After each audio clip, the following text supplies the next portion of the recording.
بسم الله الرحمن الرحيم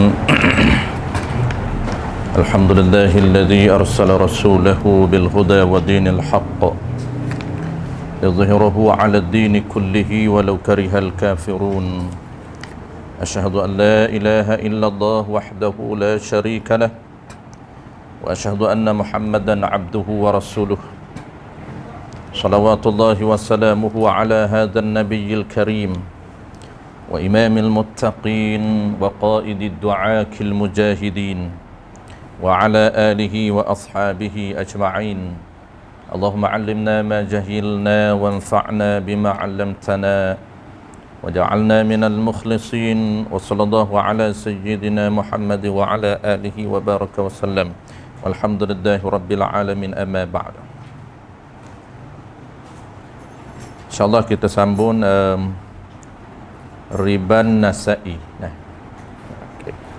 Qala al-musannif rahimahullahu subhanahu wa ta'ala, dan riban nasa'i ataupun riban nisa'i.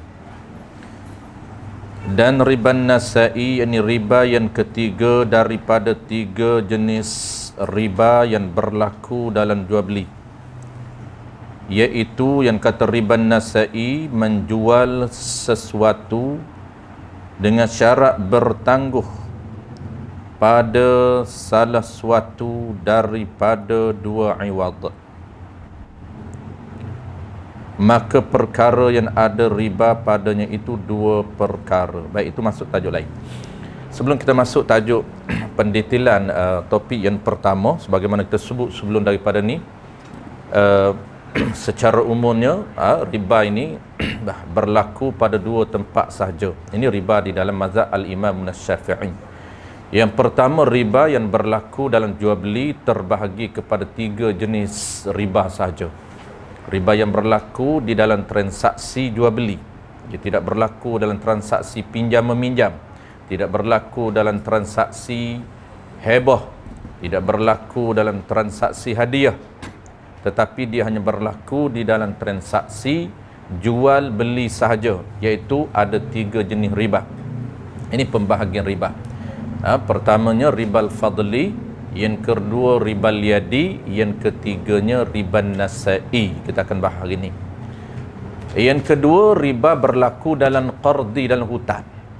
Dua jenis, dua tempat berlakunya transaksi riba di dalam mazhab Imam Syafi'i, iaitu yang kedua, riba yang berlaku dengan sebab transaksi hutang ataupun dipanggil ribal qardi.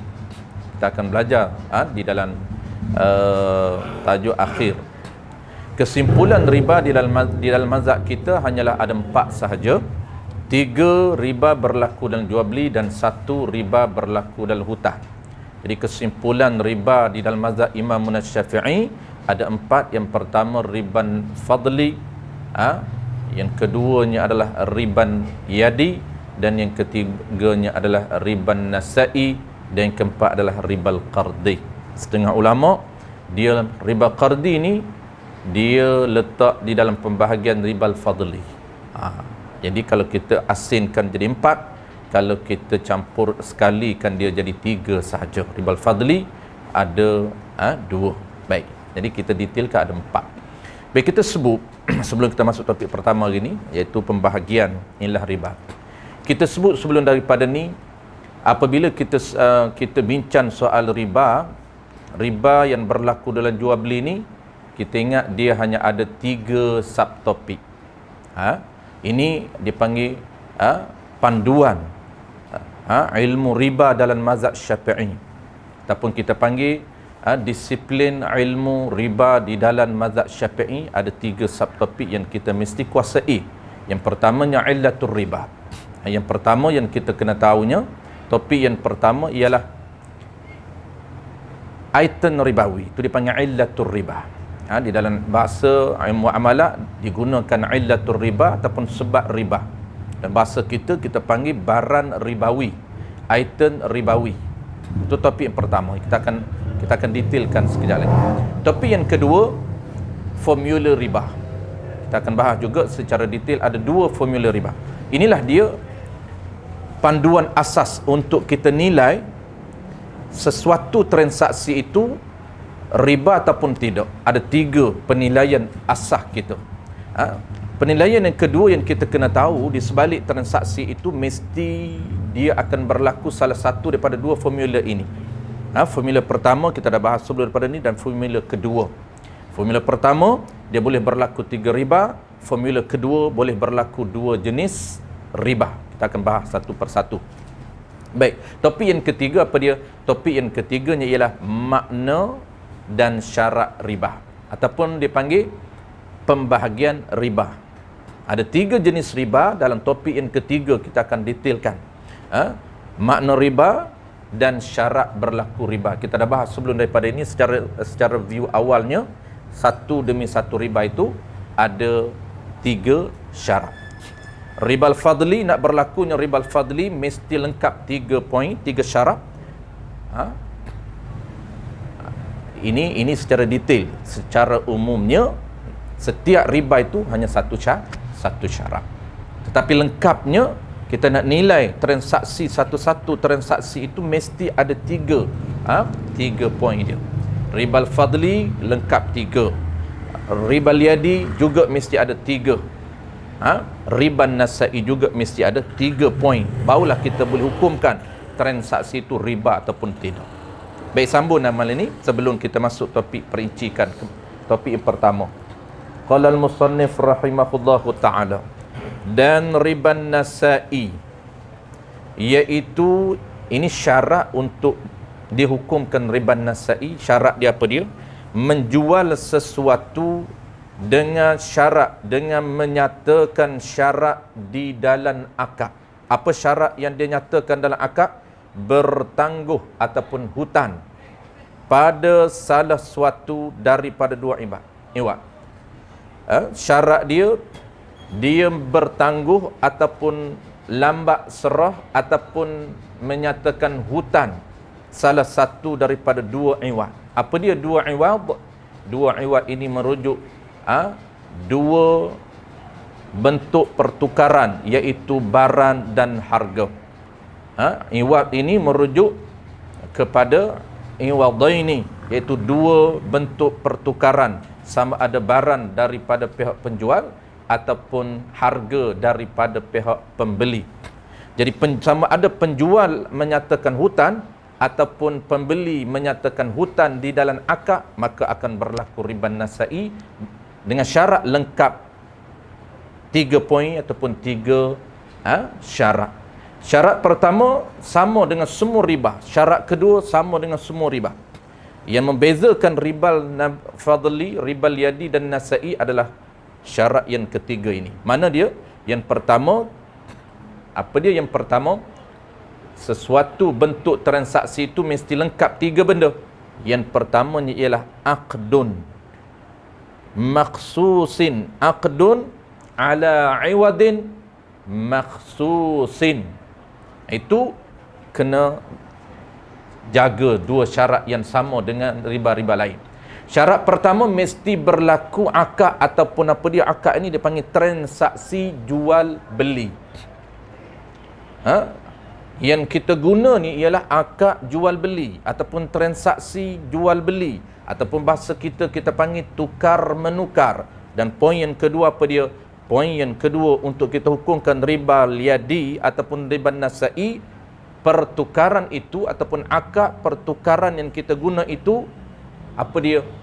Makhsusin, iaitu tertentu kepada item ribawi. Satu akad pertukaran barang termasuk dalam item ribawi. Ini 2 poin. Pertamanya akad pertukaran, akad jual beli. Yang keduanya akad jual beli itu barang apa dia? Barang yang ada item ribawi. Bukan semua barang yang kita tukar itu termasuk di dalam transaksi riba. Tidak. Dia hanya khusus kepada item ribawi sahaja.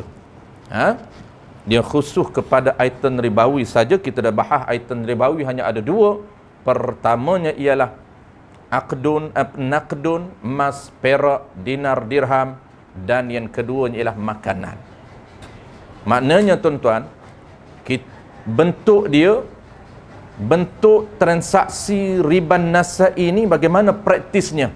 Mesti ada 3 syarat. Pertama, akad jual beli. Yang kedua, jual beli itu barang ribawi. Yang ketiganya, di dalam akad itu dia menyatakan hutang. Dia menyatakan di dalam akad itu menyatakan hutang ataupun lambat bayar. Sama ada dia guna ayat hutang ataupun dia guna ayat saya akan bayar 30 minit lagi, saya akan bayar setengah jam lagi. Pada dia menyatakan di dalamnya hutang. Praktisnya begini. Contoh, satu, kita pilih akad jual beli, akad tukar menukar, bukan akad hebah, bukan akad hadiah, bukan akad hebah bisawat dan bukan akad hadiah. Kita pilih akad jual beli, akad tukar menukar. Yang kedua, mesti nak tukar itu item ribawi, baru dia berlaku riba. Apa dia item ribawi? Kita ambil contoh emas dengan emas, ataupun perak dengan perak, ataupun makanan dengan makanan. Makanan dengan makanan. Contohnya begini. Contoh kita ambil emas dulu. Emas dengan emas, perak dengan perak. Makanan dengan makanan. Buahan dengan buah-buahan. Ambillah, asalkan item ribawi, dia tidak dibenarkan oleh Nabi tukar. Kita ambil contoh emas dulu. Kita nak mengelakkan daripada berlaku ribal fadli, pastikan dia sama. Tamasul, pastikan dia tamasul. Karena kalau ghaira ma'lumin tamasulin fi mi'yari syar'i, dia akan berlaku ribal fadli. Jadi kita nak mengelakkan daripada berlaku ribal fadli, maka kita nak tukar ini sama banyak. Emas sama jenis dan berat sama berat. Contoh saja kita nak tukar, penjual nak tukar emas 100 gram dengan pembeli dia nak tukar emas 100 gram. A ataupun penjual emas, pembeli emas. Kalau penjual emas, pembeli duit, tidak akan berlaku riba. Kenapa? Kerana pertukaran itu tidak berlakunya bukan item ribawi. Dia nak kedua-dua pihak item ribawi. Jangan satu pihak item ribawi, satu pihak bukan item ribawi, maka dia tidak akan berlaku riba. Sebab itulah nama aqdun. Kenapahan aqdun? Aqdun ni pertukaran ataupun akad pertukaran antara penjual dan pembeli. Mesti sama, penjual item ribawi, pembeli item ribawi. Maka apabila emas dengan emas sama 100 gram sama 100 gram, maka dua dah syarat lengkap. Pertama syarat jual beli, yang kedua item ribawi, emas dengan emas sama item ribawi, dah lengkap dua. Maka satu lagi, nak menghukumkan riba mesti lengkap 3 syarat. Apa dia? Maka dia menyatakan hutang. Contoh pihak penjual. Pihak penjual kata, saya jual emas saya 100 gram dengan harga dia, dengan harganya 100 gram emas kamu. Tapi di belakang itu dia mensyaratkan tangguh, mensyaratkan hutang. Dia kata apa? Secara hutang. Seminggu lagi bayar. Seminggu lagi baru dia minta pembeli bayar emas yang 100 gram. Maka berlaku akad itu akad yang tidak sah, akad yang fasidatun. Kenapa? Kerana berlaku riban nasai. Nasai pada lughah, pada bahasanya merujuk kepada lambat bayar. Tu nasai atas perempuan. Lambat bayar. Tetapi kalau lambat bayar praktis, dia tak nyatakan di dalam akad lambat bayar, tetapi praktisnya lambat, maka itu riba yadi. Sebelum 2-3 hari lepas kita dah bahas. Tu beza riba yadi. Riba yadi ni lambat menyerahkan dalam majlis akad, walaupun lafaz dia tak nyata. Lafaz dia kata aku jual emas aku ini 100 gram dengan harga 100 gram. Tetapi praktisnya dia lambat serah dalam majlis akad, maka tidak dibenarkan oleh Nabi. Nabi menyatakan la tabi'az zahaba bizzahabi. Tu la tabi'a, jangan kamu tukar menukar emas bi zahabi, dengan emas. Jangan kamu tukar emas dengan emas. Sama banyak, walaupun sama banyak, kalau tak sama banyak berlaku ribal fadli. Kalau dah sama banyak tak berlaku ribal fadli, tetapi lambat serah, dicegah oleh Nabi kerana berlaku ribal yadi. Kalaulah dia praktisnya ataupun lafaznya menyatakan lambat serah, maka itu Nasai. Juga termasuk dalam hadis la tabi'az zahaba bizzahabi. Jangan kamu tukar emas, jangan kamu jual emas dengan emas. Dengan itu dipanggil price. Emas yang pertama Nabi kata la tabi'a itu barang. Jangan kamu tukar emas bizzahabi dengan emas, mana harga selepas daripada ba' li ta'wid. Walal wariqa, dan jangan kamu tukar perak bil wariki dengan harga dia perak. Walal burra, jangan kamu tukar gandum bil burri dengan harga gandum. Tapi kalau kamu tukar gandum dengan harga duit, itu tidak menjadi isu, tidak perlu kita jaga syarat-syarat riba. Baik, settle riba nasai, clear. Jadi itulah dia kesimpulannya, riba nasai nak beza dengan riba liadi. Dari segi praktisnya, lambat serah riba liadi. Kalau menyatakan lambat itu dalam akad, lafaz, maka jadi riba nasai. Praktisnya riba liadi. Kalau dalam akad lambat, menyatakan lambat, riba nasai. Baik, settle. Kita terus ke topik yang pertama balik. Dia dah settle dah view, kerangka kita dah tahu. Apa dia riba, pembahagian riba. Pembahagian riba dan jual beli ada 3. Riba hutang dia tak sebut. Riba hutang tu dia akan letak di belakang. Maka dia nak detailkan satu persatu. Dia nak mulakan detail ada 3 topik riba ni. Dia akan mula dengan tajuk yang pertama. Apa dia tajuk pertama? Tajuk pertama ialah illatul riba ataupun item ribawi. Ini sangat penting. Semua topik ketiga-tiga tu dia tidak boleh kita skip. Tak boleh kita nak fokus 2, yang satu lagi okey, tak. Memang dia kena gabungkan 3 topik ini untuk melengkapkan kita, hukumkan satu dia punya transaksi itu jadi riba. Kita kena gabungkan ketiga-tiga panduan ini, ketiga-tiga topik ini, ketiga-tiga disiplin ilmu ini untuk kita hukumkan satu transaksi itu, satu akad itu riba ataupun tidak. Baik. Topik yang pertama, dia nak detailkan, kita akan detailkan malam ni, iaitu illatul riba, item ribawi. Secara umum dalam mazhab Imam Syafi'i, di sinilah tempat khilaf di kalangan 4 mazhab. Ini kita kena jelas, kita punya stand kita, ID kita, identiti mazhab kita, pegangan mazhab kita kena clear. Supaya apa? Supaya kita tahu di mana tempat pertembungan mazahib ataupun pertembungan pendapat di antara 3 mazhab lagi. 3 mazhab lagi dipanggil salah satu a'immah. Ada istilah arba'atu a'immah. Ada 4 imam dan ada 3 imam. Kalau bertemu dalam kitab muamalat, istilah ada 3 imam, itu merujuk kepada selain daripada iman kita. Imam Hanafi, Maliki, Ahmad bin Hanbal. Biasanya di dalam muamalat, dia 3 imam lagi hampir sama, dan 1 iman, yakni iman kita, dia agak berbeza di dalam pendapat hukum muamalat, terutamanya riba. Baik, item ribawi dalam mazhab kita ini dia hanya ada 2. Dia hanya ada 2. Pertamanya apa? Pertamanya ialah naqdun ataupun nuqudun, emas dan perak. Emas dan perak, ataupun dipanggil ringkasnya, pertama emas perak, yang keduanya dinar dirham. Pertama emas perak, yang keduanya duit ataupun mata wang yang dijadikan daripada emas dan perak, dipanggil dinar dan dirham. Ini dia punya item ribawi yang pertama. Selain daripada emas dan perak, dinar dan dirham, dalam mazhab kita qaul yang mu'tamad tidak berlaku riba.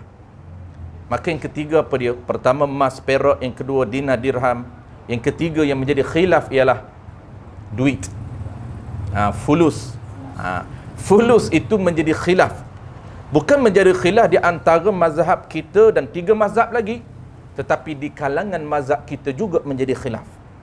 Ada beberapa pandangan para ulama mazhab Imam Syafi'i sendiri yang menyatakan bahawa duit juga illah riba.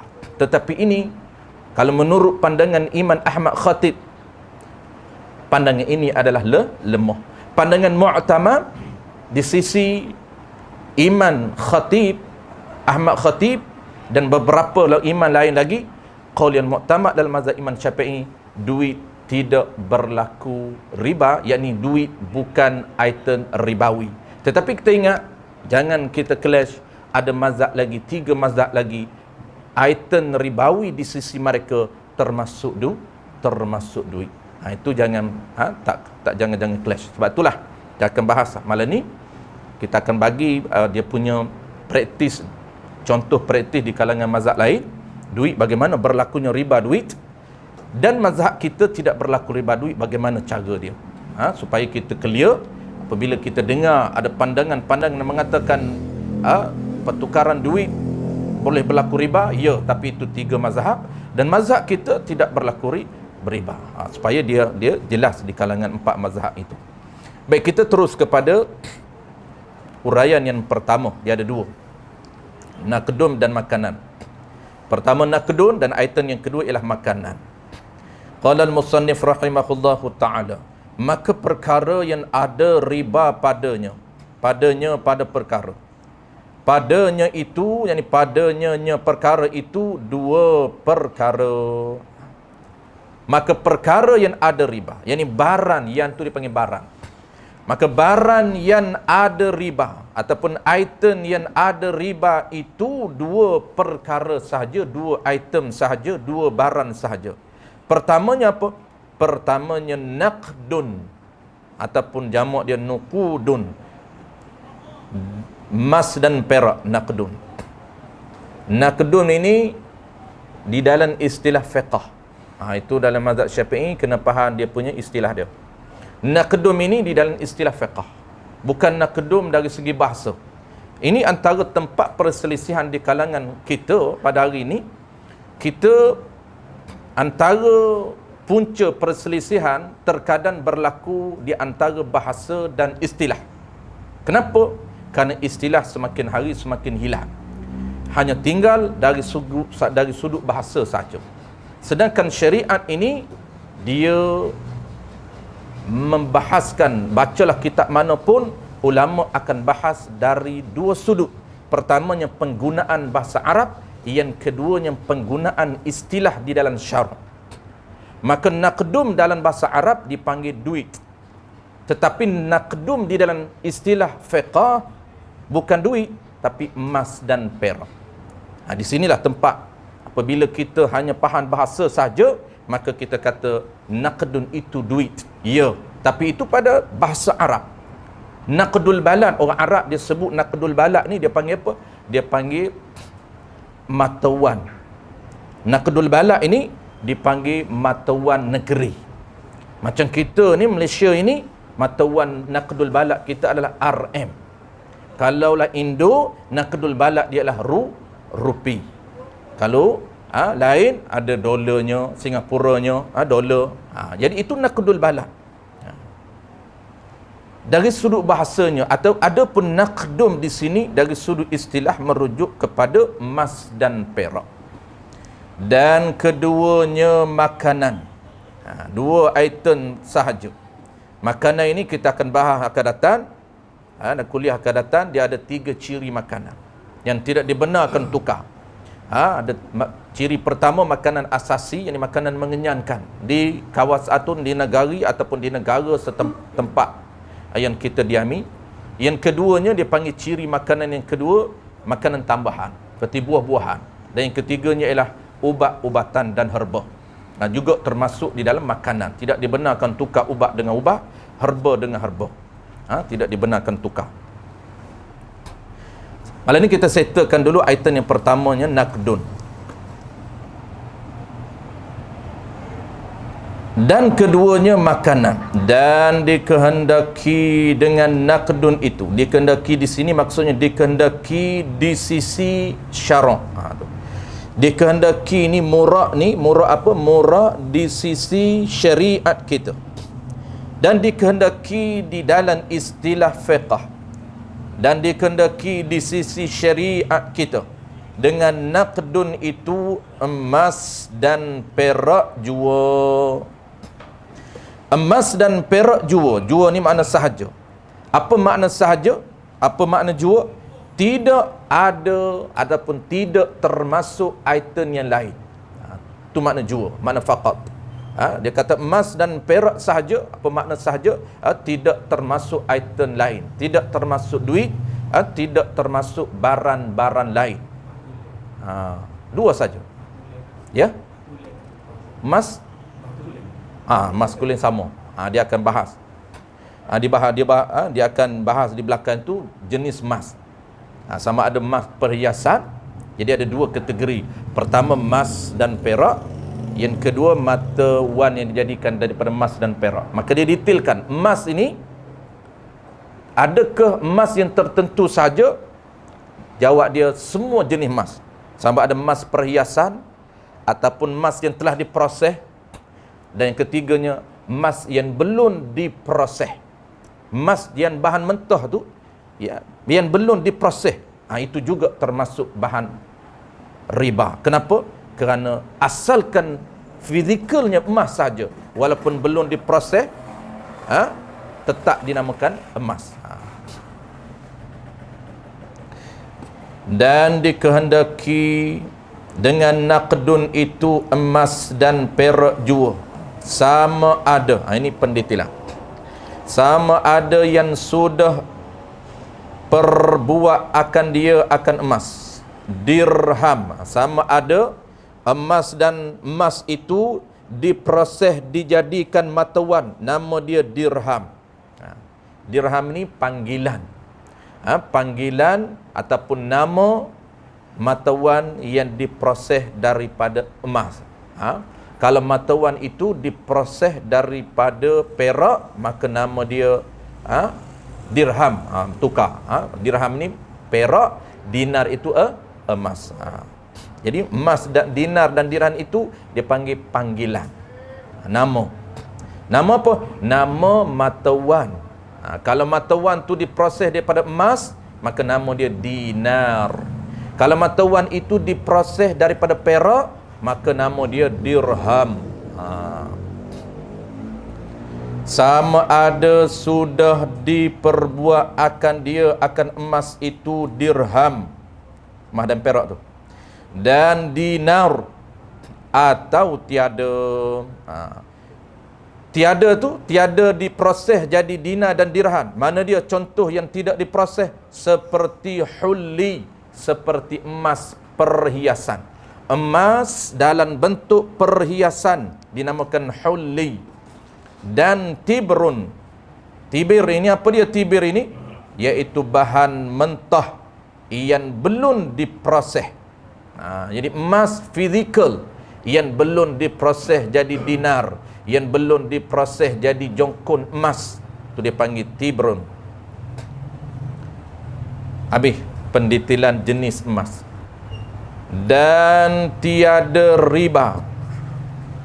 Ini dia nak mendetailkan lagi huraian yang kata emas dan perak sahaja item ribawi, tidak termasuk barang lain. Maka dia nak detailkan lagi.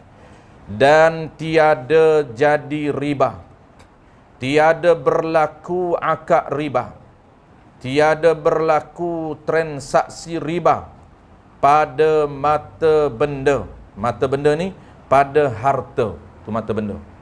Jadi dalam muamalat, harta dia guna istilah simple, harta. Apa saja asalkan dia itu harta. Kalau najis bukan harta. Besi buruk dipanggil harta.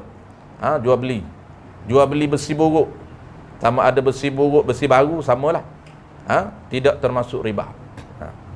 Mana contoh yang mata benda ataupun harta yang tidak termasuk riba? Seperti duit.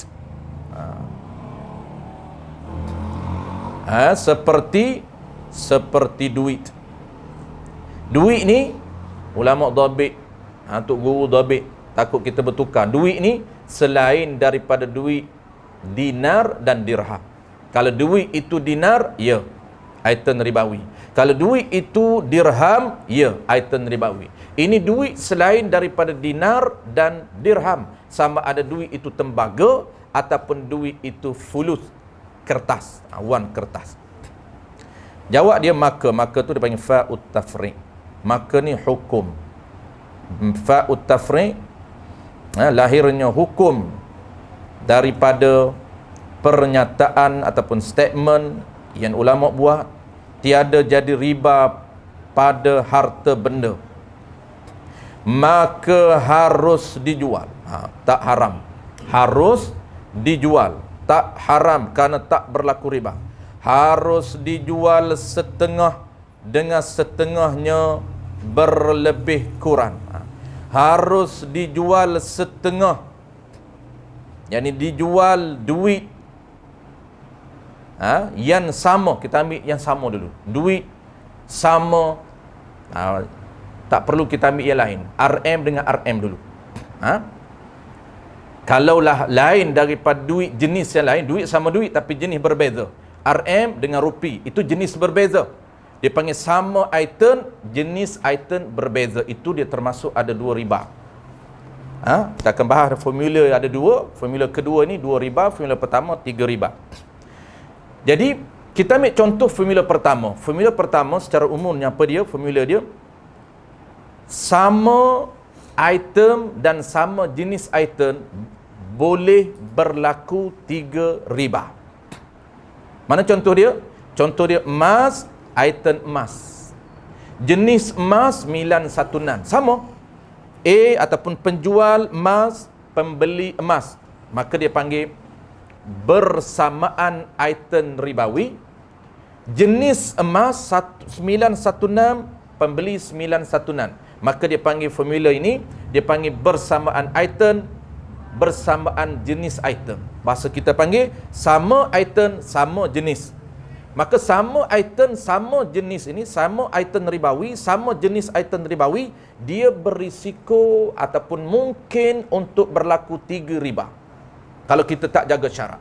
Riba pertama apa? Riba pertama ribal fadli, riba dengan sebab tak sama pada timbangan syarak. Emas penjual 100 gram nak tukar dengan emas pembeli 120 gram, sama ke tidak? Tak sama. Maka diharamkan tukar oleh Allah Ta'ala. Kenapa haram? Kerana tak sama.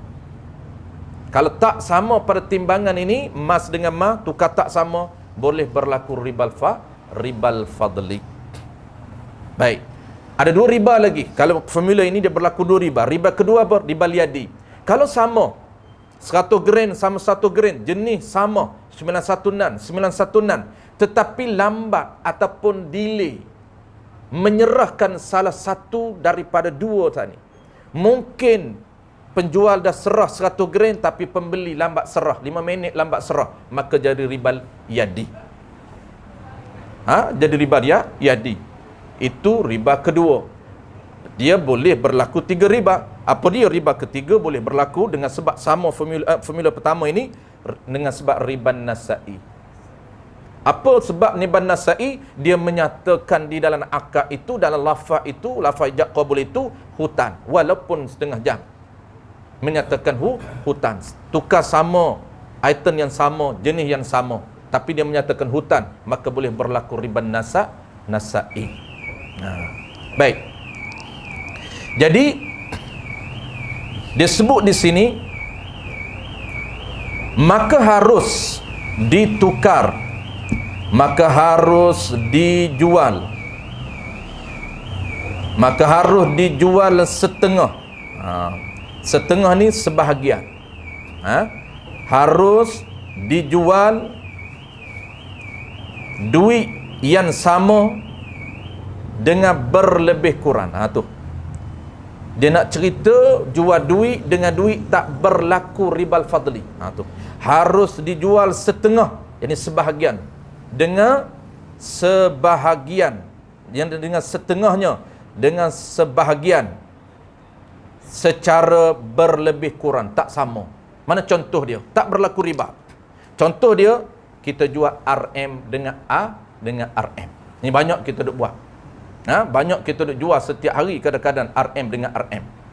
Cuma kita tak perasanlah kerana diubah syariat menjadi syariat kita.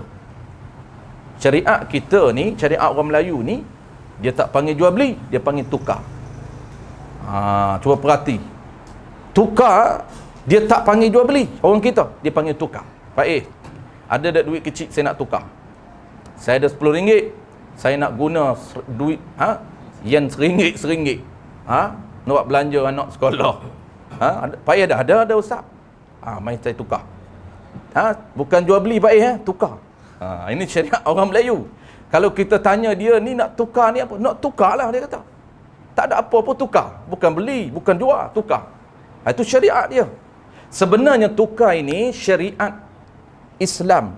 Tukar ni bahasa kita, bahasa orang Melayu. Diubah daripada bahasa Arab. Maknanya ditranslate daripada bahasa Arab. Bahasa Arab baik. Bahasa syarak dipanggil jual beli. Baik itu dah dijadikan bahasa syarak. Bahasa Arab itu dari segi Arabnya dan syaraknya nak apa dia? Nak tukar menukar. Bahasa Arab dia panggil jual beli, syarak naknya yang kata jual beli itu apa dia? Jual beli itu bahasa Arab. Syarak nak apa dia? Syarak naknya aqdun muqabalatin bimalin biizni syar'i.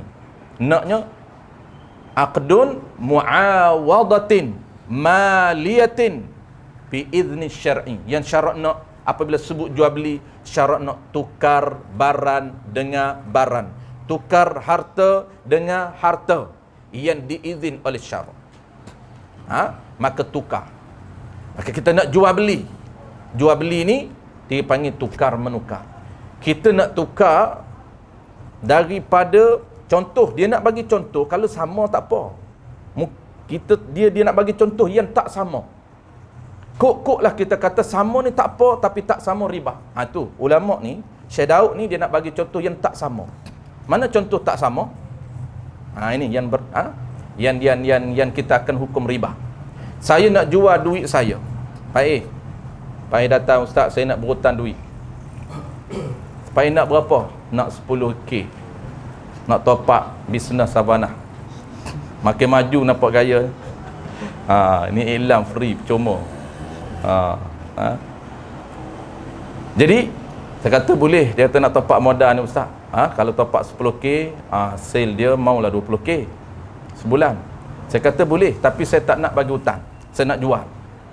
Pak Ina, duit saya boleh, saya nak jual. Tapi nak jual secara hutang. Saya nak bagi dua contoh. Pertama, jual beli cash. Yang kedua, jual beli hutang. Baik, kita ambil dulu jual beli cash. Takut terus jual beli hutang dia penin. Ambil cash dulu. Baik, cash. Cash ni Pak A nak tukar duit 100, nak tukar dengan saya duit 100 juga, tapi 50-50. Duit Pak A 100, sekepin. Dia nak beli, nak jual beli dengan saya ini, nak tukar dengan saya ni, harga sama ataupun lebih, tak apa. Dalam kitab ni dia sebut lebih. Sama dan lebih. Sama, tak apa, kita tak berlaku riba. Tapi kalau lebih, berlaku riba. Contoh Pak A kata, ustaz, saya nak jual sekepin duit 100 saya ni, nak tukar dengan ustaz, 120 ustaz bayar. Mau tak? Saya kata mau. Tukar duit sekepin 100, harga dia berapa? Pak A meletakkan sekepin harga 100 dia itu dengan harga 120. Kita bayarlah 120. 50 duit nak, 50 duit nak. Tambah lagi duit yang merah 2 keping. Jadi 120. Maknanya ijab dan qabul macam mana? Ijab dan qabul Faiz kata saya jual lah duit saya RM100 ini. RM100 duit sekeping ni dengan harga dia RM120. Harga berapa duit Faiz? Duit Faiz RM100, harga dia RM120. Sah ataupun tidak? Sah. Berlaku riba ataupun tidak? Tidak.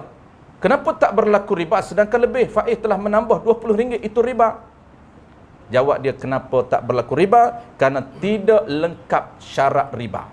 Itu secara ilmiahnya, cara penilaian transaksi itu mesti diukur dengan syarat riba. Syarat riba dia ada 3 syarat. Pertamanya akad jual beli. Ya, Faiz akad jual beli. Yang kedua, syarat kedua apa dia? tukar ataupun jual beli barang ribawi dalam mazhab Syafi'i, sedangkan Faqih menjual bukan barang ribawi.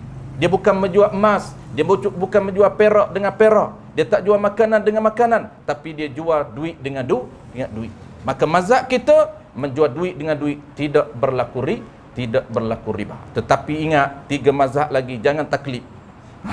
Jangan pandai-pandai taklid mazhab Maliki, akan berlaku riba.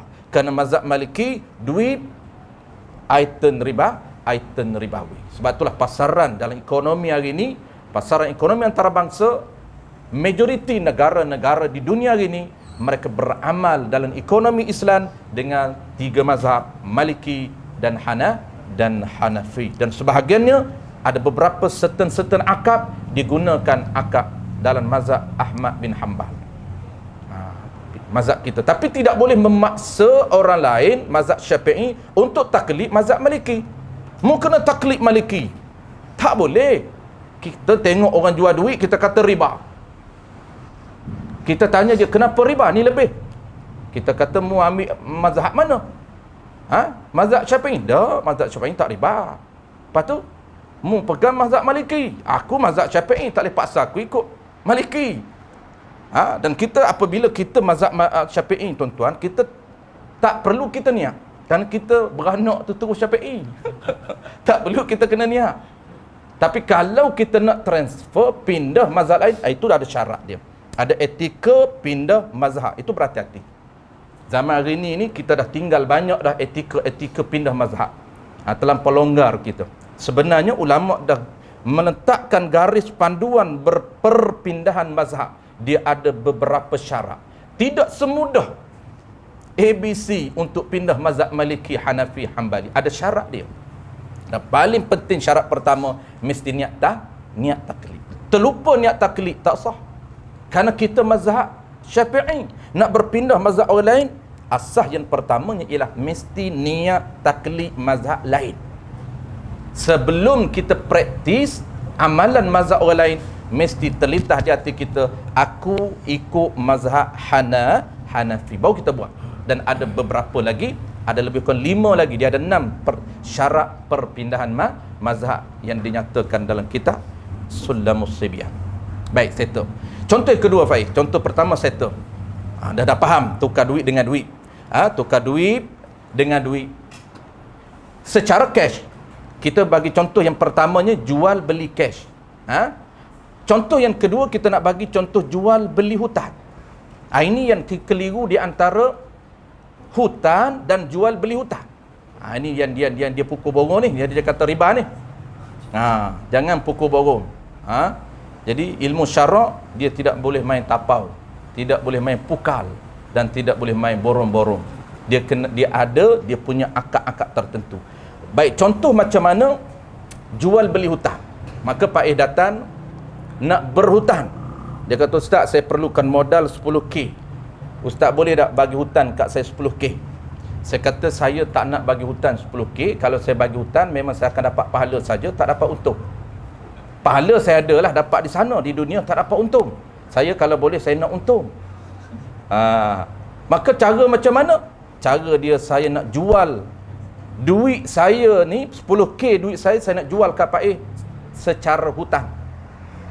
Pak mampu bayar bila? Dia kata, setahun lagi saya boleh bayar. Maka, dan syarat hutan ini, syarat hutan dan syarat jual beli hutan mesti menyatakan tempoh bayar. Maka cara akad dia, saya jual duit 10K dengan harga 5, contoh saja Pak dengan harga 12K, 2,000 saya dapat untung. Untung apa dia? Untung jual beli. Boleh ataupun tidak mengambil untung di atas akad jual beli? Boleh. Yang tidak dibenarkan di mana? Ini kena tahu asas akad pemilikan. Ini basic balik, back to basic balik. Kita pernah cerita akad di dalam syariat muamalat. Antara dia, pertamanya akad pemilikan. Dan akad pemilikan ini ada beberapa akad. Sangat banyak akad pemilikan. Antara dia, akad jual beli. Akad pemilikan. Kita nak milik harta orang lain, nak pindah milik menjadi milik kita. Salah satu yang awak panggil cara, mekanisme yang diturunkan oleh syarak yang boleh kita guna apa dia? Akad jual beli. Dia panggil proses perpindahan milik daripada A kepada B, daripada orang lain kepada kita. Saluran yang kita guna salah satunya ialah akad jual beli. Ada satu lagi akad pemilikan juga, nama dia ialah akad hutang. Sama konsep dia, dua-dua ini akad pemilikan. Kita nak milik barang orang lain menjadi barang kita dengan cara apa? Dengan cara berhutang.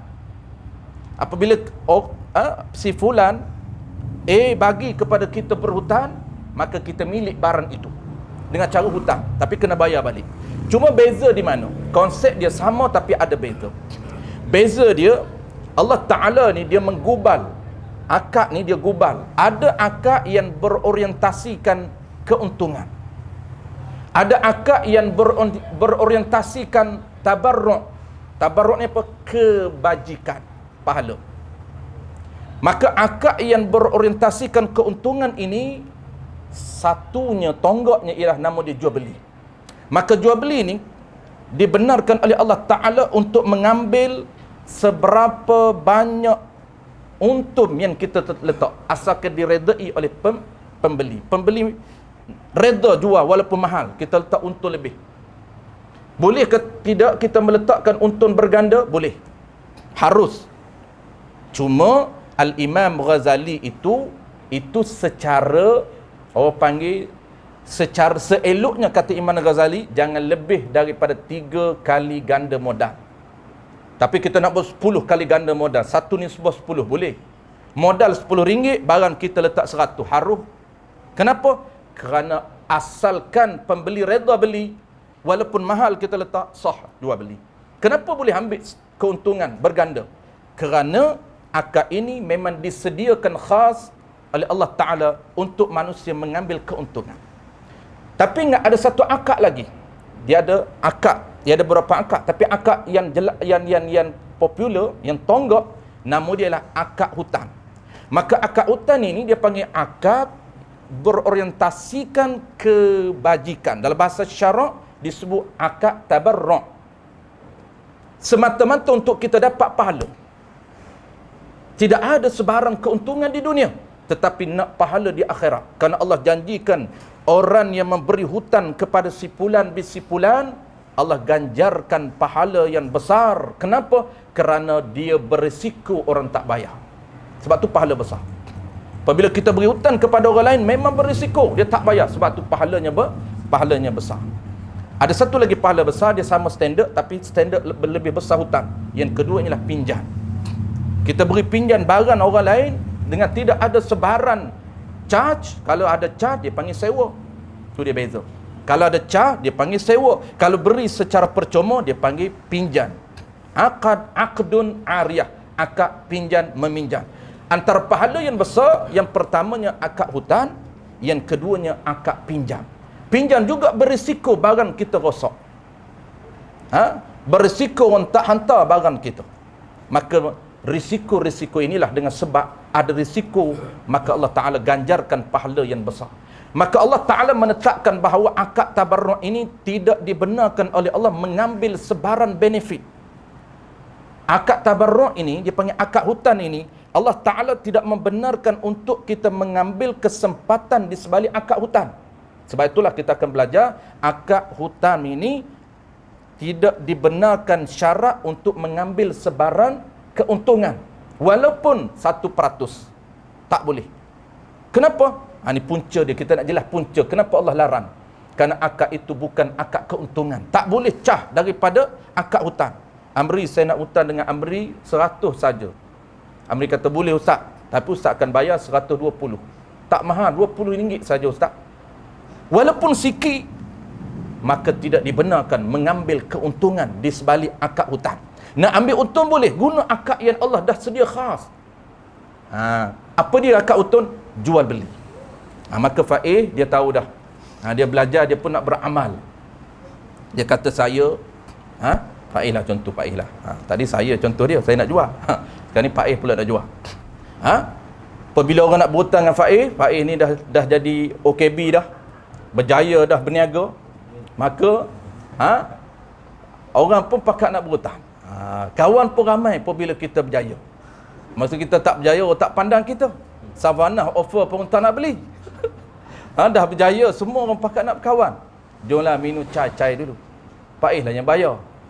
Jomlah kita lepak kedai mamak dulu. Pak lah yang bayar. Kita pun nak berhutang dengan Pak nak berhutang. Pak kata aku tak nak bagi. Aku nak jual. Aku nak jual. Jual duit dengan duit. Tapi jual itu jual beli secara hutang, bukan berhutang. Beza. Dia beza di mana? Beza di akad. Praktikal hampir sama, kedua-dua orang tak bayar. Sama, tapi akad tu beza. Contoh macam mana Faiz kata duit saya ni yang ustaz nak berhutang ni saya bagi atas dasar jual beli. Saya jual lah duit saya ini, akad-akad beza dia. 100 dengan harga dia 150. Bayar bulan depan. Maka jadi apa nama ni, jual beli ataupun jadi hutang, jadi jual beli. Bagaimana akad hutang? Kalau akad hutang macam ni, saya beri hutang ke ustaz 100, ustaz bayar 100, settle, tak berlaku riba. Tapi kalau Faiz kata saya beri hutang ke ustaz 100 dan ustaz bayar 120 ataupun 100 ringgit ataupun 110 sen, tak boleh. Syarat sikit pun tak boleh. Dia tak kira berganda tak berganda. Itu dia punya beza dia. Wallahu a'lam.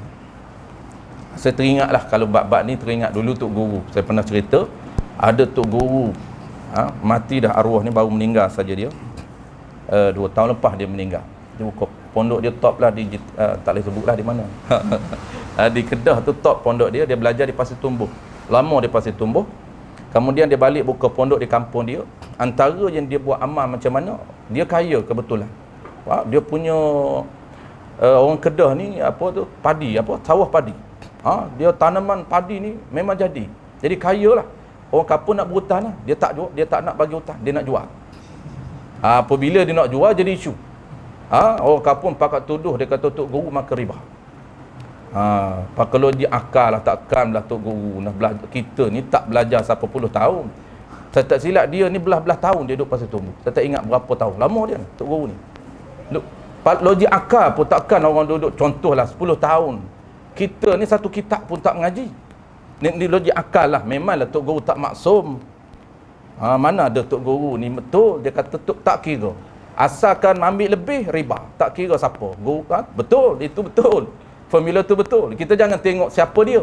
Kita tengok praktis dia tu kena tak kena dengan syarak. Kalaulah praktis dia tak kena dengan syarak, berbetulan bertepatan dalam kitab yang mu'tabar, siapa pun dia, guru ke dia, ustaz ke dia, tok guru ke dia, tok alim ke dia, tok wali ke dia, tetap kita hukum salah. Tapi kita ni nak menghukum tak reti. Sebab kita tak kenal kitab. Maka jadi heboh lah dia. Jadi heboh, orang kata tok guru makan riba. Kerana dia jual beli duit. Habis. Kalaulah ini settle mazhab kita. Baik, kita nak contoh mazhab orang lain. Macam mana cara kita nak interaksi dengan mazhab orang lain. Sebab di pasaran hari ni, kalaulah kita tengok di pasaran, tanya ustaz-ustaz yang berada di pasaran, memang dia akan kata riba, duit dengan duit. Sebab itu isu dia apabila kita pergi di money changer, berhati-hati. Di money changer, apabila kita nak keluar negara, kita nak pergi overseas, maka kita nak kena tukar duit. Dan tukar duit ini, kalau kita taklid mazhab Maliki, Hanafi, ingat, dia boleh berlaku riba. Riba ini dia berlaku riba apa? Riba fadli. Tidak berlaku riba fadli sebab kita bukan nak tukar RM dengan RM. Kalau RM dengan RM tak sama, mazhab lain boleh berlaku riba. Faiz tukar RM 100 dengan saya 120. Tak sama, ada lebih. Maka jadi ribal fadli kerana tak sama. RM itu item ribawi dalam mazhab Maliki, dalam mazhab Hanafi. Tak sama pula jadi ribal fadli. Ada formula kedua, kita akan bahas formula kedua. Item sama, jenis tak sama. Item duit tapi jenis tak sama. RM dengan rupi, RM dengan dolar tak sama. Apabila tak sama, dia tak berlaku riba fadli. Boleh tukar, tetapi dia akan berlaku riba yadi. Inilah yang praktis yang berlaku di pasaran. Sebab itulah di pasaran ini, kalau mazhab Maliki, Hanafi, ketika mana kita berada di counter money changer, pastikan, ini untuk mazhab orang lain, bukan mazhab kita, pastikan pertukaran RM dengan dolar berlaku serentak, jangan delay. Apabila dia serah, kita kata kita nak tukar, contohlah kita nak tukar 5,000 RM. Dia pun sebutlah dolar berapa, kan? Dolar berapa? Berapa dolar? Kita bagi RM kita 5,000 dan dia bagi dolar 3 ke 2 dolar. Contoh. Maka kena berlaku serentak dalam majlis. Kenapa? Nak mengelakkan ribaliyati. Nak mengelak ribaliyati. Tapi kalau kita mazhab Imam Syafi'i ni tak ada jadi isu. Dia kita bagi dulu 5,000, dia tak bagi lagi senyap. Tak ada masalah. Maksud senyap tu bukan dalam majlis. Keluar dulu, kita berpaling, pergi dulu ke sembang dulu. Lepas tu datang balik kaunter, mana duit saya tadi? Saya dah bagi dah 5,000. Dia baru holo. Maka tidak menjadi riba yadi di dalam mazhab kita. Cuma nak jaga mazhab orang lain. Baik kawan-kawan kita yang bertaklid mazhab Maliki dan Hanafi sebab dia nak riba sangat. Maka dia nak taklid mazhab orang lain, dia kena jaga ketika mana bertukar di money changer. Ya. Contohnya kita hantar duit ke Indonesia untuk online dengan money changer. Tukar dengan money changer. Baik. Dia kalau transfer online, kalaulah berlakunya jual beli duit dengan duit, itulah isu forex. Jadi isu forex ni dia ada beberapa indikasi beberapa kai ukur yang kita ambil kira. Sebab tu yang jadi ada majlis fatwa mengatakan tak sah menjadi haram forex. Tapi dalam mazhab Imam Syafi'i ada cara untuk kita boleh, ada cara dia. Cuma biar dulu forex kita tinggalkan. Baik, kalau kita nak transfer duit dengan duit, kalau just kita nak transfer duit, convert duit kita ke duit, tu ya dah tu. Nak tukar dah tu. RM nak convert ke yen ke, nak convert ke, itu tukar. Jadi kalau mazhab kita tak menjadi isu, walaupun kita tak serentak, dia tukar, kita online, dia online, tak berlaku serentak, tak apa, mazhab kita tak kisah. Tapi mazhab orang lain kena berhati-hati. Itu payah. Kita tak apa. Itu pun jual beli lah, maksudnya tak berlaku pertukaran duit lah. Ada pun jual beli dengan tak duit, tak apa, ya. Habis? Yang tu tak apa, yang tu untuk jual beli, untuk tukar barang dengan barang lain tak apa, duit dengan barang lain tak jadi isu. Okey. Jadi kalau dalam transfer online, oleh kerana transfer online ni, kalau mazhab kita cerita mazhab kita dulu. Kalau mazhab Imam Syafi'i tak boleh berlaku jual beli online. Tak boleh. Qaul mu'tamad tidak boleh berlaku. Dia ada beberapa syarat asas yang tak boleh dipenuhi. Dia tak boleh memenuhi syarat-syarat asas, rukun asas dalam mazhab Syafi'i. Baik. Jadi mazhab Syafi'i dulu, kita cerita mazhab Syafi'i. Cara dia, macam mana cara untuk kita buat? Cara dia, kita kena pilih akad lain. Akad heboh. Paling popular, paling mudah, tak nak guna heboh bersawak boleh. Kita guna heboh saja. Tak perlu heboh bersawak. Heboh saja. Macam kita transfer online kan. Kita jual beli online. Mazhab kita Syafi'i. Kita tak perlu niat jual beli. Kita hanya niat dalam hati kita ketika klik transfer tu, klik OK tu kan, confirm tu, kita heboh ke third party, ke pihak ketiga ataupun ke pihak lain, pihak kedua. Kita niat aku heboh. Kemudian dia pula hantar barang kepada kita. Kita tak perlu tanya you heboh ke you apa. Kita perlu tanya. Yang penting kita telah menyelesaikan proses pertukaran milik dengan ada niat. Niat itu dia termasuk apa dia? Kita dah belajar dalam rukun jual beli. Niat ini dia termasuk dalam kategori ada ijab dan qabul, ada dua. Pertama sarih, yang kedua kinayah.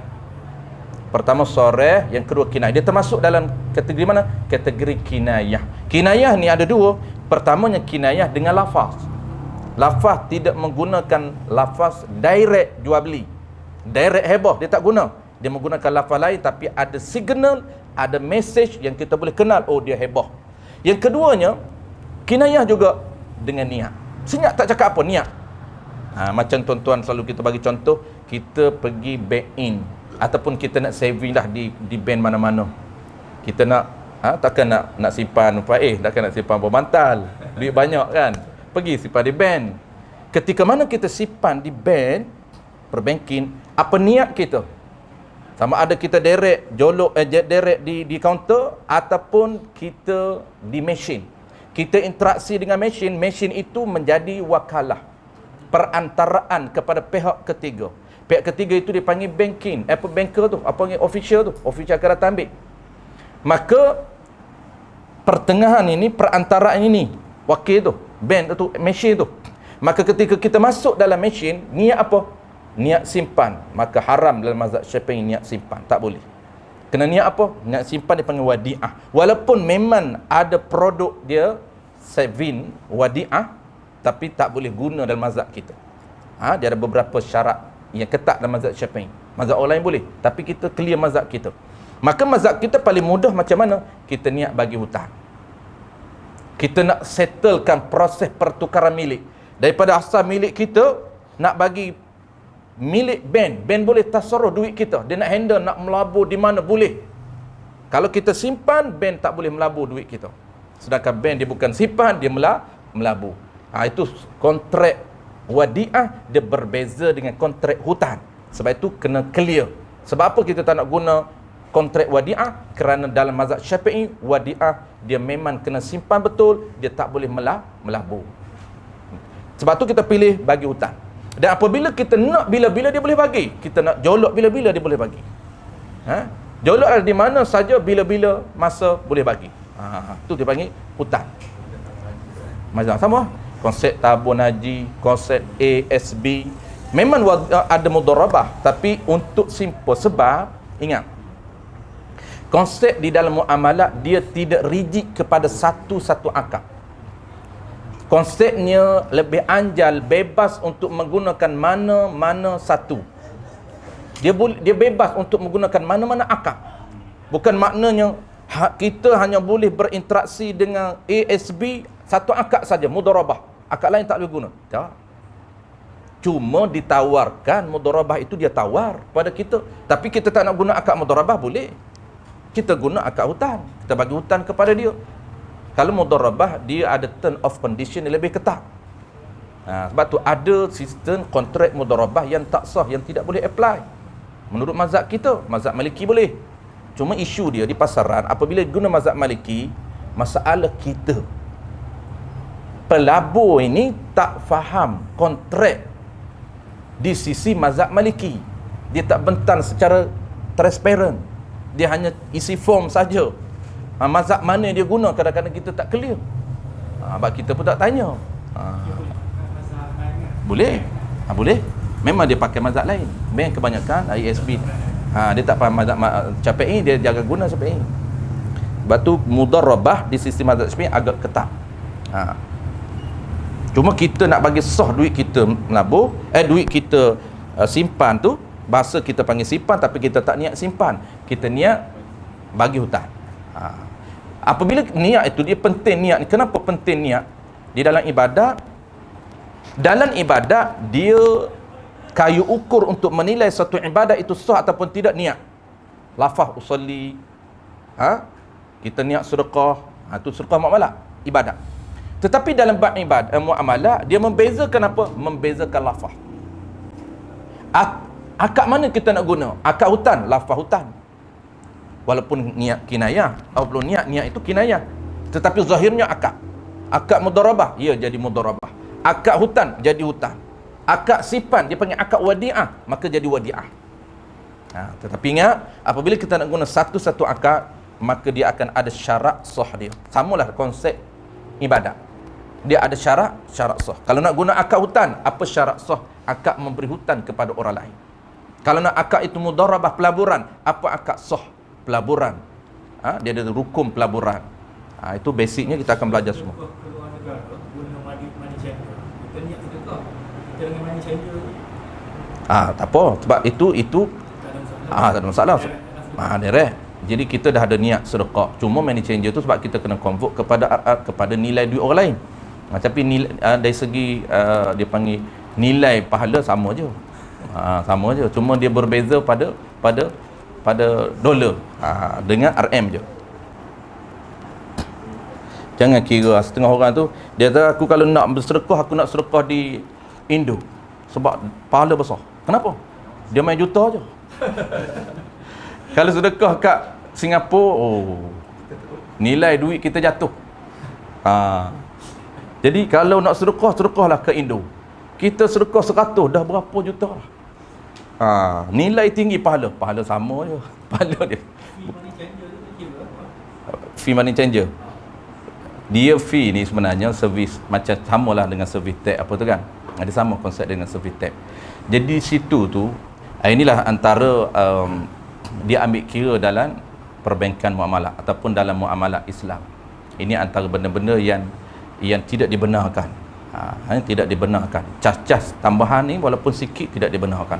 Cuma ada cara dia untuk nak membolehkan. Dia nak cas kita asal tak boleh. Servis tab apa tu memang tak boleh dalam muamalah. Tapi ada cara dia, kena ada akad. Itu konsep asas, kena akad. Antara akad apa dia yang banyak digunakan untuk servis ni, dia menggunakan akad ju'alah. Ju'alah ni apa dia? Dia panggil ju'alah bukan akad upah. Dia nampak macam upah. Nampak macam upah tapi bila kau upah. Ju'alah ni dia beza dengan upah. Ju'alah ni dia lebih kepada macam dia panggil sagu hati. Ada satu lagi akad upah. Terus akad upah. Jadi dia akan guna dalam sistem muamalah, kadang-kadang dia cah upah servis kita, dia ada servis dia ni dia ada upah. Maka dia ada akad upah. Berapa fee bayaran tertentu yang dia cah pada kita, berapa peratus tak kisah. Fee ni dia akad apa? Bayaran ini dia akad bayaran upah servis dia. Ada satu lagi dia tak akad upah. Dia minta kita bayar ju'alah. Apa ju'alah? Bayar sagu hati. Tapi sagu hati sepatutnya kita yang tetap. Tiba-tiba dia yang tetap. Tu problem tu. Dia tetap 6%, contoh 6%. Dia tetap. Itu tak jadi ju'alah. Itu jadi upah. Dia menetapkan upah. Nak guna servis dia boleh. Money changer menetapkan nak guna servis dia, kena ada fee tambahan. Maka fee tambahan itu tak tepat kalau nak guna ju'alah. Yang tepatnya adalah upah saja. Tak nak salah. Adik dia jadi isu. Macam baik cukai. Cukai ni mazhab kita, ulama-ulama turas, dia berkhilaf dengan ulama moden, mutaakhir. Bacalah kitab-kitab turas, kitab lama, semua cukai tidak dibenarkan. Tapi ulama moden kata boleh. Di atas ada masalah am. Maka kalau ikut pendapat ulama moden, ulama turas, tidak dibenarkan. Tapi kita bayar. Pihak atas kita bayar ni tak apa. Tak ada menjadi isu, tak haram. Dan hukum apa? Hukum makruh saja. Makruh tu mana tak ada pahala. Asalnya bayaran setiap kita infak ni ada pahala. Setiap transaksi tu ada pahala. Sebab itu asasnya kita nak bina kesedaran dalam muamalah di kalangan masyarakat kita nak kena bina kesedaran berpahala. Sebab orang ni dia hanya nampak pahala ini dalam bentuk ibadat. Muamalah dia munakahat dia tak nampak pahala dah. Dia setakat ibadat, terhad kepada ibadat saja pahala. Apabila melibatkan soal pengurusan harta benda, soal jual beli, pinjam meminjam, pajak gadai dan sebagainya, dia tak nampak pahala. Sedangkan Allah Ta'ala menggubal satu-satu akad ini, proses perpindahan milik harta ini ada pahala. Akad jual beli ada pahala, pinjam ada pahala, akad sewa ada pahala. Semuanya itu ada pahala. Kalaulah betul dengan praktikal kita betul dengan syarat yang ditetapkan. Baik, kita tamatkan di bawah tu. Ya. Kalau macam kita beli emas kan, kita tambah duit kan. Kalau bebas dia emas kan. Duit tu maksudnya lah, jadi macam mana dia kira riba tu boleh jadi kan? Tukar duit dengan trade in. Trade in lah ni cikgu. Trade in. Jadi trade in ni dia memang trade in ni antara yang praktis ataupun contoh bentuk yang boleh berlaku riba. Dia ada cara solusi macam mana nak elak riba, ada cara dia. Kita tengok riba dulu. Kemudian solusinya nak elak riba macam mana. Ribanya trade in ni yang jadi riba macam ni. Emas baru dan emas lama. Emas perhiasan ke, jongkong emas ke, dinar tak kisahlah, apapun asalkan emas. Jadi contohnya emas baru dengan emas lama. Emas lama dia nak trade in, kemudian dia tambah duit top up. Jadi sebelum dia top up dah berlaku riba. Kenapa? Tengok praktis dia. Jadi orang perempuan kata cincin saya ni hak lama, saya nak tukar dengan cincin pattern baru ataupun gelang pattern baru. Macam-macam lagi ni gelang. Pattern baru macam-macam timbul. Ketupat dakak lah. Ni pattern baru ni hak dakak tu dah apa nama ni? dah berlalu lah, timbul yang baru pula. Jadi gelam yang lama ini kita nak pakai gelam yang baru, kita nak track ini yang lama, nak ambil yang baru. Maka tokek kata just you top up saja untuk nak mencukupkan. Sebelum top up dah berlaku riba. Mana praktik riba? Okey. Yang baru tokek pegang dulu. Yang lama kita. Maka kita serah yang lama. Kita, ya? Ya. Kita serah yang lama. Kita serah yang lama. Kemudian dia sepatutnya macam ni. Sepatutnya kalau berlaku serah menyerah pun, kalau berlaku serah menyerah, dia serah yang lama, kita serah yang lama, dia serah yang baru. Sambil-sambil serah yang baru top up. Baik, top up tu biar dulu. Tak menjadi isu top up ni. Ia nak jadi isu dua ni tukar tidak dibenarkan. Apabila kita serah yang lama, kemudian kita ambil yang baru. Dalam majlis ni, dalam majlis, kita ambil yang baru. Maka walaupun kita tak top up, bukan jadi isu top up tu. Jadi isunya tidak dibenarkan tukar emas yang lama dengan emas yang baru yang tak sama timbangan, tak sama jenis. Tak dibenarkan tukar. Tak menjadi isu top up. Tak top up pun jadi riba juga. Tak boleh tukar. Faham tak? Biar dulu top up. Kenapa? Karena top up kita top up tetap riba. Tu. Sebab dia isu pertama tukar emas dengan emas yang tak sama. Timbangan tak sama, jenis tak sama, kualiti tak sama. Kualiti yang ni baru, yang ni lama. Jenis berat pun tak berat pun tak sama. Maka tidak dibenarkan tukar. Walaupun top up, biarkan top up. Karena top up ke tak top up ke tetap riba. Isu dia macam mana? Isu dia. Solusinya macam mana? Cara nak mengelak riba macam mana? Mudah saja. Jangan kita tukar. Jangan kita tukar. Kita boleh buat dua bentuk. Bentuk yang pertama, ini bentuk yang paling simple. Bentuk yang pertama, kita heboh kepada dia. Jangan berlaku tukar. Kita heboh kepada dia, ni emas saya yang lama, saya beri pada tokek. Beri tu dengan niat kita heboh. Ni, jangan tukar. Apabila kita beri kepada dia, bermakna kita menggunakan akad heboh untuk apa? Untuk proses berlakunya pertukaran milik daripada milik kita menjadi milik dia. Apabila kita kata saya beri kepada tokek, maka dia pegang jadi milik dia. Dah jadi milik dia dah, daripada kita milik dia. Kita berani heboh sebab dia akan bagi kepada kita yang baru. Kalau dia tak bagi pun tak boleh buat apa dah. Ini bahaya heboh ni. Kalau dia pandai, jangan. Ni kena buat hak tak pandai. Hak Cina tak mengaji boleh buat. Kalau Cina mengaji, dia kata siap tu lebay ni. Dia bagi, dia heboh kat aku. Jadi apabila dia bagi kepada kita, dia suruh top up, tak apa, yang tu tak ada isu. Sebab kita dah settle dah, dia tak berlaku riba dah. Sebab kita tak pilih akad jual beli. Kenapa? Kerana riba berlaku dalam jual beli saja. Sebab tu kita tu ingat syarat riba ada 3. Poin yang pertama jual beli, poin yang keduanya barang ribawi, poin yang ketiganya tak sama. Kalau ada 3 poin berlaku riba fadli, tak sama. Baik. Maka apabila kita heboh kepada dia, settle berlaku pindah milik, maka dia nak bagi pada kita, terpulang. Dia kata ni yang balu punyalah. You tambah, you top up. Kita nak top up kepada dia, ingat, ini kena berlaku juga. Perpindahan kena ada akad.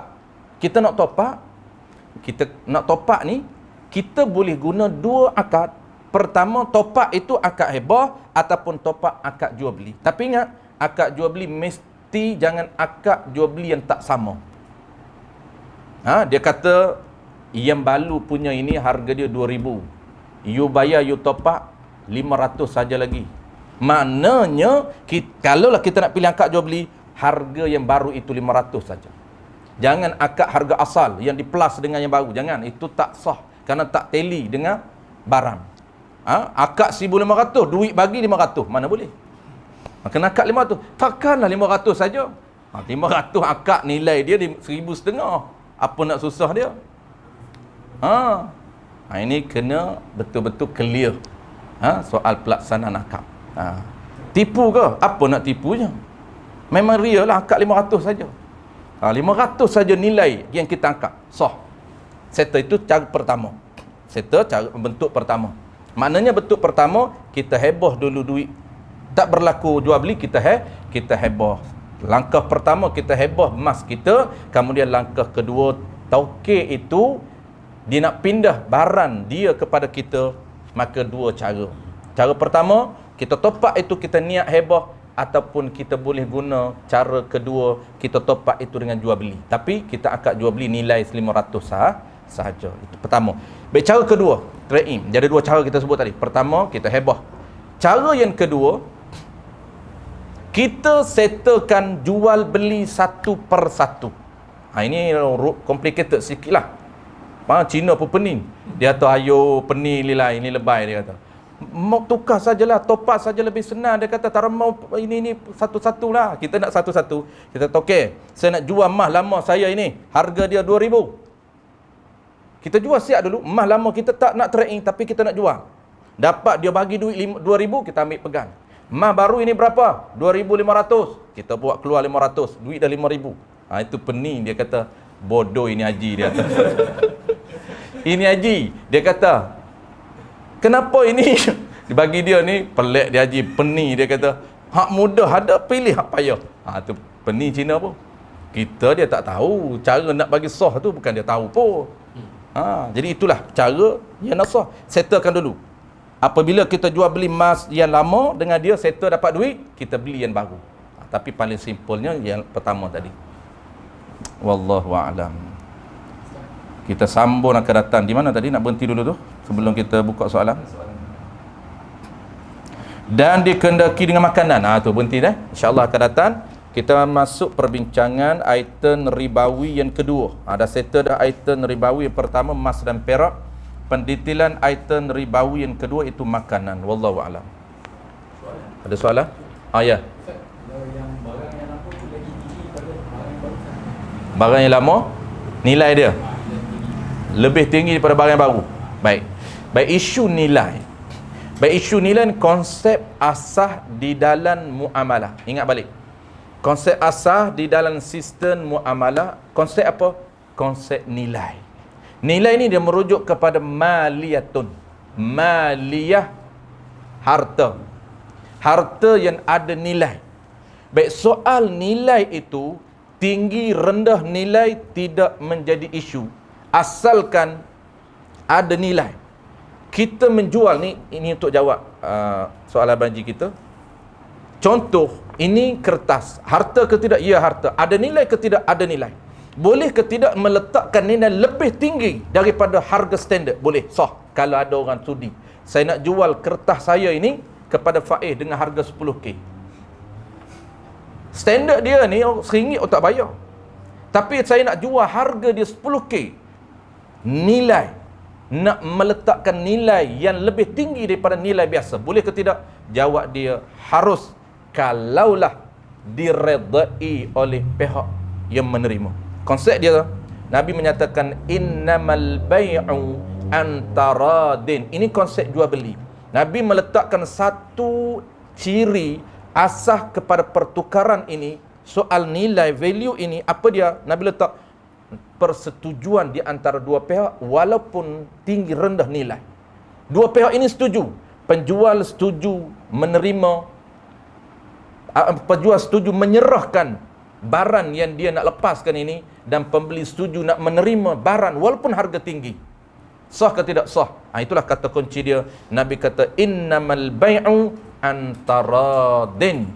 Hanya sah jual beli, kata Nabi, mesti ada persetujuan di antara dua pihak. Wallahu a'lam. Jadi walaupun nilai emas lama ni lebih tinggi, lagi lama lagi tinggi nilai dia berbanding dengan bahan baru, nilai dia lebih tinggi, kita nak jual, boleh ke tidak? Boleh.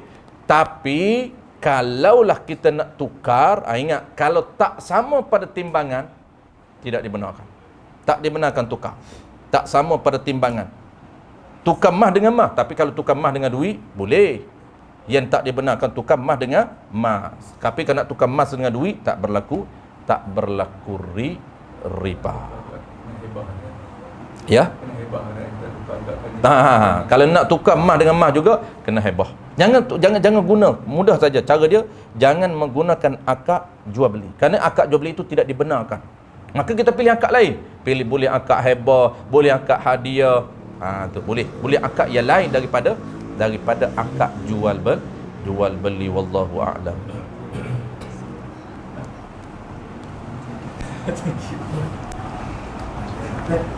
Pinjaman bank ni je, Ustaz. Macam mana nak buat pinjaman bank? Conventional Islamic bank dengan conventional bank. Kadang-kadang kita pilih Islamic bank, tapi dia tak tahu pun akad. Sama juga. Kalau pilih conventional bank, sama juga. Sebab bukan dia tahu akad apa dia hanya tahu lebih. Dia kata interest tinggi sangat, ambil lah murah sikit. Sama lah, murah dengan tinggi, riba juga. Kalau Islamic bank, profit dia tinggi katanya. Maka ini asas dia.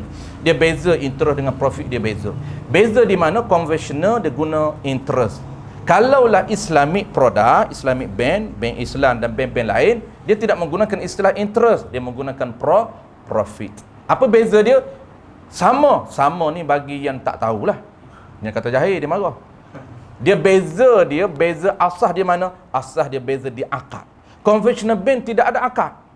Tidak ada akad muamalah. Tetapi Islamic bank dia menetapkan akad. Sebab itu tidak ada interest. Akad apa? Akad jual beli. Dia ada beberapa akad. Kita dah jelas. Akad jual beli kereta.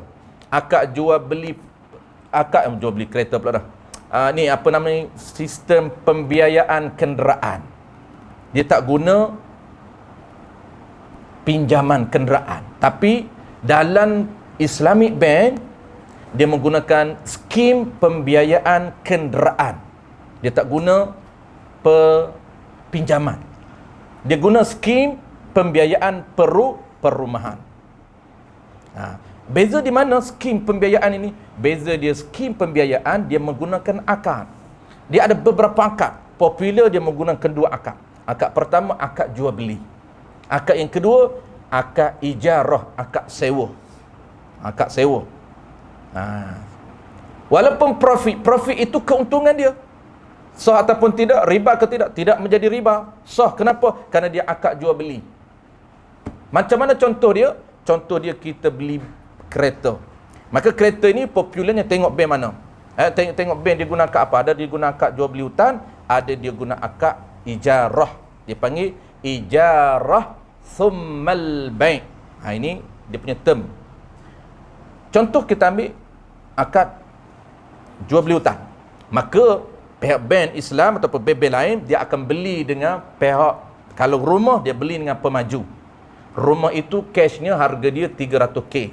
Dia beli dengan pemaju, kemudian dia jual kepada kita. Apabila dia beli menjadi milik bank, maka bank jual kepada kita, dia tak bagi hutang.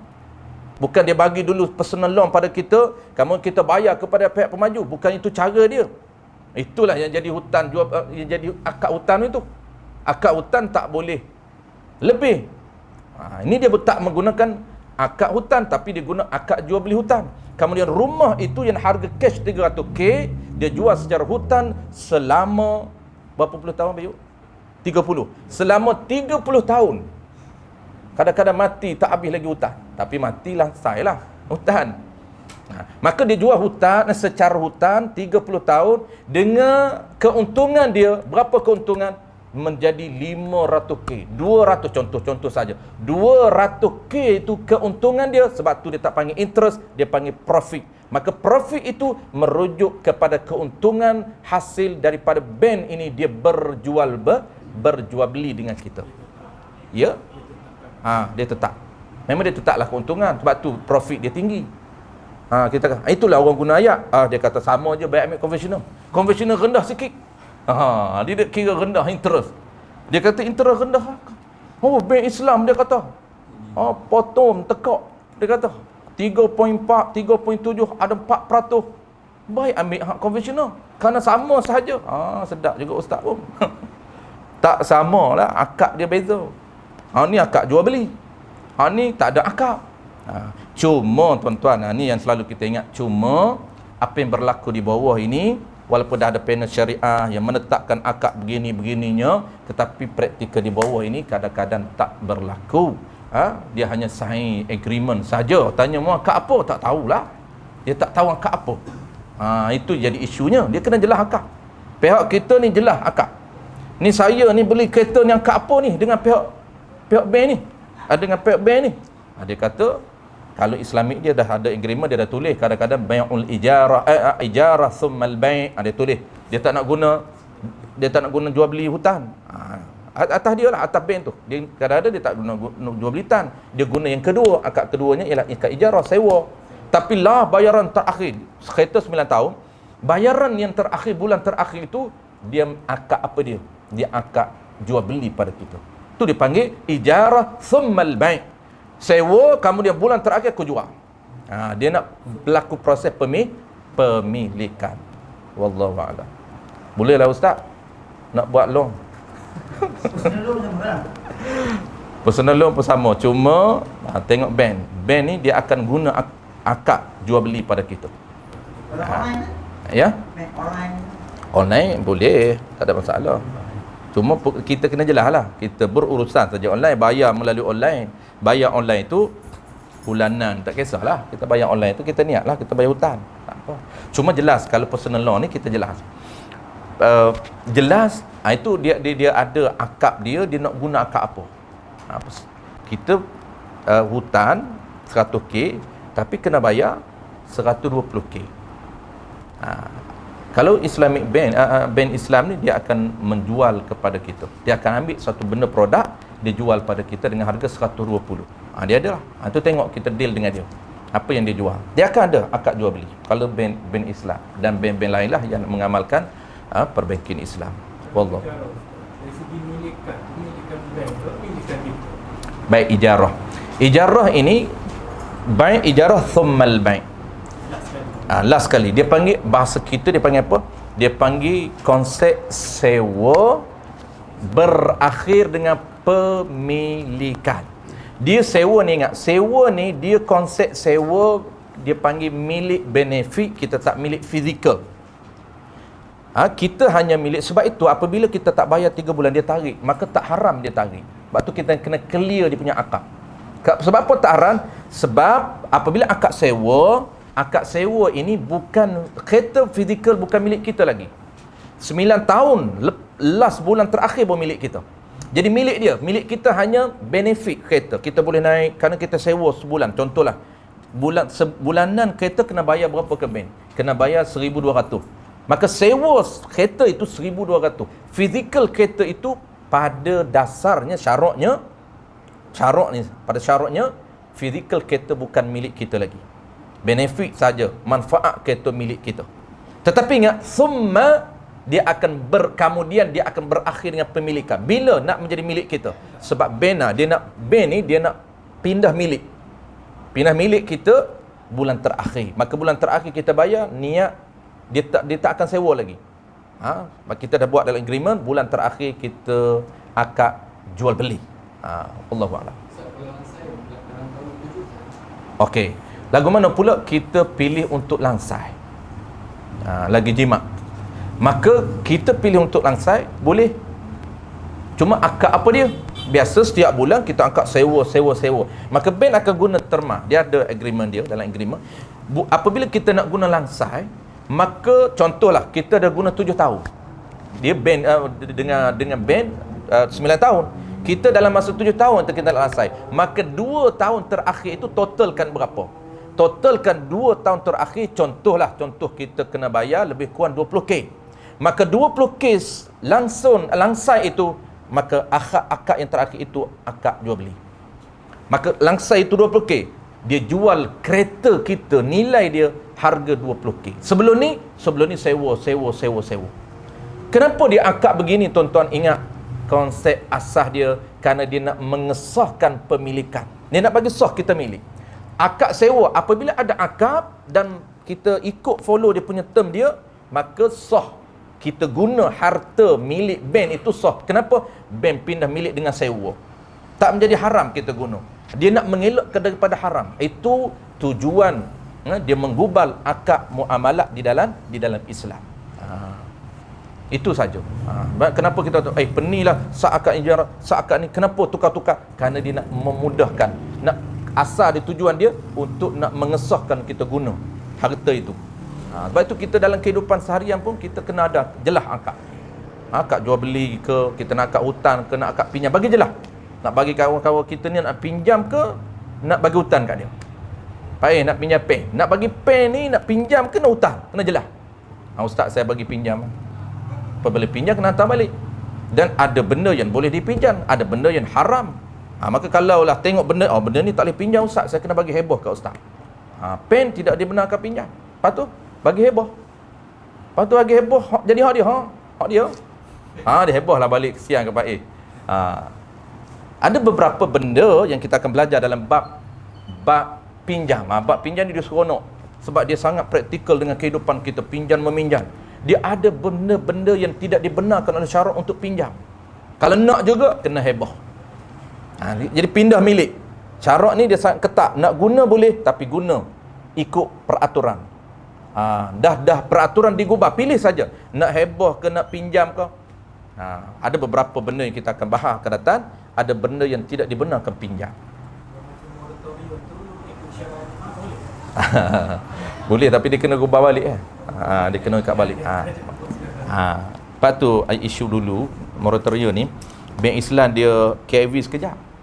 Dia kena sit down dulu. Tak kena bincang, panel-panel syariah kena bincang apa kita nak guna kat apa. Sebab nak stok 6 bulan tak bayar. Apabila stok 6 bulan tak bayar, dia rugi. Apabila dia rugi, dia nak ambil net charge lebih. Macam mana? Jadi dia kena ada dia punya akad itu. Dia sebenarnya tak berubah, sepatutnya tak berubah tetap. Cuma dia stok bayaran. Jadi stok sewa kita guna, patut guna free. Dia kata mana boleh guna free, kena ada charge sewa. Maka dia akan lanjutkan ke 6 bulan terakhir bayaran. Tapi dia kata lanjut pun dia guna sewa free juga. Itu antara benda-benda yang dia kena bincang.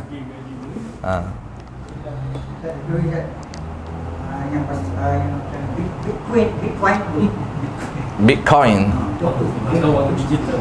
Jadi Bitcoin ini begini, mazhab Syafi'i for Bitcoin dia ada dua. Pertamanya, bagi orang yang tak berpemahir, maka dia kena follow pihak berautoriti, kena tengok jabatan fatwa lah. Jadi Bitcoin ini tidak dibenarkan. Hampir semua fatwa kerajaan negeri tidak benarkan, akan berlaku unsur-unsur riba. Kenapa? Kerana majlis fatwa kebangsaan dan majlis fatwa negeri dia berpandukan kepada mazhab Maliki dan Hanafi kebanyakan begitu. Sebab isu-isu digital ekonomi ni, dalam isu digital, kerana Bitcoin ni dia juga sama, dia akan berlaku dalam dunia online, dalam digital. Dia bukan real, bukan perniagaan yang berhadapan ini. Sebab tu mazhab Syafi'i dia agak complicated. Sebab tu dia orang ni ambil mazhab Maliki dan Hanafi lebih mudah. Jadi bagi orang yang mahir ni, orang yang tahu asas dalam mazhab Syafi'i, boleh. Jadi kalau kita nak nasihat ni, kalau orang tanya Bitcoin, tanya forex, okey, dia ikut fatwa. Sama dengan konsep dia saham. Saham ni ada san patuh syariah. Bursa saham ni hampir 6,000 counter. Lebih ada 600 lebih. 600 counter kan? 600 bukan 1,000, 600 lebih counter bursa saham yang patuh syariah. Tapi ingat, patuh syariah semata-mata bukan modal untuk mudah kita trade. Dia kena ada ilmu, kena tahu. Bukan ilmu saham, tu boleh belajar. Ilmu muamalah. Kita kalau nak Syafi'inya, kalau Hanafinya. Jangan hanya sekadar patuh syariah, kita pun berurus niaga lah. Tapi soal urus niaga itu kita tak tahu nak guna. Tak boleh juga. Tu kena tahu. Kena tahu bagaimana kita nak berurus niaga mazhab kita Syafi'i. Kita nak trade itu atas jual beli ke ataupun nak heboh. Kalau tak berlaku, tak sah jual beli, jangan jual beli. Tapi kita nak buat juga boleh. Sebab tu saya sebut tadi, bagi orang yang mahir, Bitcoin dia boleh join, forex dia boleh join, saham dia boleh join. Kenapa? Kerana dia tahu nak handle. Bagi orang yang kurang mahir, maka dia kena follow fatwa kebangsaan lah. Sebab dia tak mahir nak handle. Bagi orang yang mahir handle, dia tahu Bitcoin tak boleh guna jual beli. Memang itu transaksi jual beli. Bayaran ada payment. Apabila sebut bayaran itu jual beli. Maka dalam mazhab Syafi'i tak sah Kenapa tak sah? Kerana tak dapat syarat-syarat dalam rukun jual beli. Banyak benda yang kita tak boleh patuh, tak boleh mematuhi syarat sah dalam jual beli. Maka kita jangan guna akad jual beli. Kerana kita mahir, boleh guna akad lain.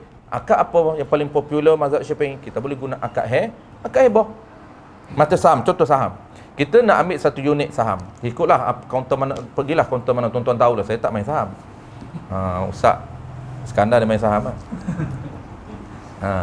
Jadi ikut kita nak beli unit mana, satu unit, jual beli satu unit, harga dia, berapa harga Ustaz? Berapa harga? Satu unit. Satu lot. Sekecil sangat satu lot, berapa harga? Contoh. 100. Okey. Nilai itu sepatutnya dia harga, apabila sebut harga bukan jual beli. Tapi oleh kerana mazhab Syafi'i, kita tak nak Maliki sebab syarat Maliki kita tak study lagi. Kita Syafi'i, sekarang ni Syafi'i, maka kita tak boleh berjual beli saham dalam mazhab Syafi'i, tak sah. Maka kita niat transfer duit kita niat heboh saja. Sebab apa kita nak pilih heboh? Kerana kita nak pastikan perpindahan duit kita ke pihak lain sah. Dia boleh guna duit kita kerana sah, dan di keuntungan yang kita dapat juga sah. Kenapa? Tak perlu tanya. Dia bagi kepada kita keuntungan itu atas rasa apa? Atas rasa heboh, atas rasa hadiah, ataupun atas rasa mudharabah. Tak perlu tanya. Ya? Dia turun naik. Kalau katalah ini terbeli bulan depan tiba tak apa satu, dalam masa situ bulan kita nak heboh pun macam kita nak keuntungan. Baik, sebab itu dalam mazhab Syafi'i dia heboh boleh. Cuma yang menjadi tak boleh itu transaksi yang tidak dibenarkan itu dia unsur riba. Sebab apa unsur riba? Sebab ni mazhab lain, bukan mazhab kita.